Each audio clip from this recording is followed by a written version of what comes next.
আজকে ঈদের দিন আমরা সবাই একত্র হতে পেরে অত্যন্ত আনন্দিত। আমার অবস্থা এমন, কারোর সঙ্গে দেখা করা আমার বড় কঠিন বিষয়। কাজে আজকে একসঙ্গে এতজনের সঙ্গে দেখা করার সৌভাগ্য পেয়ে আমি অত্যন্ত কৃতজ্ঞ। আমরা আজকে ঈদের মহা উৎসব আমরা পালন করছি। ঈদের বাণীটাই হলো নিজেদের মধ্যে সমঝোতা, অতীতকে পেছনে রেখে সামনের দিকে এগিয়ে যাওয়া। সমাজে এরকম যে একটা দিন আমরা স্থির করতে পেরেছি, আমাদের ধর্ম আমাদেরকে দিয়েছে, এটাই আমাদের জন্য একটা মস্ত বড় আশীর্বাদ। একটা দিন, এবং সেটা যেমন তেমন দিন না, যেমন তেমন ভাবে দেখা করলে হয় না, কোলাকুলি করতে হয়। এটাই ধর্মের বিধান। আমরা কোলাকুলি করি, সবাইকে আপন করে নেই। আজকের দিনটা আপন করে নেওয়ার দিন। আমরা সেই বাণী আমাদের মনে ধারণ করে প্রত্যেকে যেন পরস্পরকে ধারণ করি। যত রকম দূরত্ব ছিল সেই দূরত্ব থেকে আমরা সরে আসতে পারি। এটি সমাজের মঙ্গল, যে কোনো সমাজের মঙ্গল।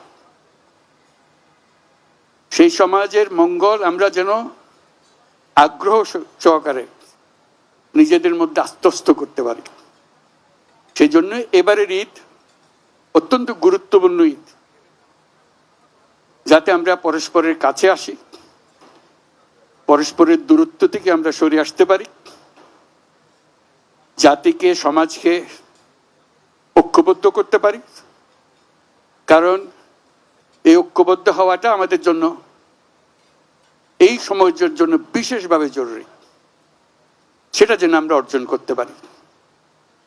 আজকের এই মিলন মেলায় আমরা সেই বাণী আত্মস্থ করে সামনের পথে অগ্রসর হব।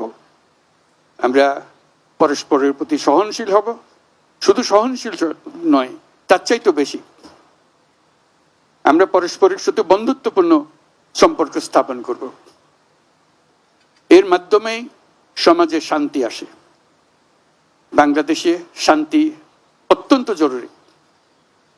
সে কথাটা যেন আমরা মনে রাখি, প্রতিদিন মনে রাখি। আজকের দিনটা আমরা প্রতিদিন স্মরণ করি।